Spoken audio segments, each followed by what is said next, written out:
உளுந்து சட்னி எப்படி செய்யலான்னு பார்க்கலாம் வாங்க. இதுக்கு நான் 2 டீஸ்பூன் வெள்ளை உளுந்து எடுத்திருக்கேன். நீங்கள் கருப்பு உளுந்து கிடைச்சா கூட எடுத்துக்கோங்க, அது ரொம்ப சத்தானது. 4 வரமிளகாய், கருவேப்பில் சேர்த்து வறுத்துக்கலாம். ஆயில் சேர்த்து நல்லா வறுத்து எடுத்துக்கோங்க. நீங்கள் என்னோடய சேனல் இன்னும் சப்ஸ்கிரைப் பண்ணலைன்னா சப்ஸ்கிரைப் பண்ணி வச்சுக்கோங்க. நல்லா கருக விடாமல் பொன்னிறமாக வறுத்து எடுத்துக்கோங்க. நல்லா மொறு மொறுன்னு வறுத்துடணுங்க. அப்போ தான் பச்சை வாசனை இருக்காது. அதை தட்டுக்கு மாற்றி ஆற வச்சுட்டு அதே கடாயில் ஒரு பெரிய வெங்காயம் வதக்கிக்கலாம். பாதி வதங்கினதுக்கப்புறமா ஒரு தக்காளி சேர்த்து வதக்கிக்கோங்க. நல்லா வதங்கி வரணுங்க.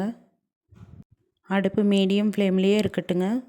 நல்லா வதங்கி வந்ததுக்கப்புறமா நம்ம நல்லா ஆற வச்சுட்டு சட்னி அரைச்சிக்கலாம். இந்த வீடியோ உங்களுக்கு பிடிச்சிருந்ததுன்னா லைக் பண்ணுங்கள். இந்த சட்னி தோசை இட்லிக்கெல்லாம் ரொம்ப டேஸ்ட்டாக இருக்குங்க. தேங்காய், புளி, உப்பு சேர்த்து நம்ம வறுத்ததோடு சேர்த்து ஆறுனதுக்கப்புறமா மிக்சியில் அரைச்சிட்டு வந்துட்டோம்னா உளுந்து சட்னி ரெடி ஆயிடுச்சு.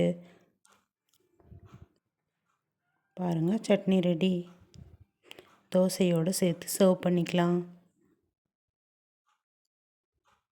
நீங்களும் இந்த மாதிரி செஞ்சு பாருங்கள். தேங்க்யூங்க.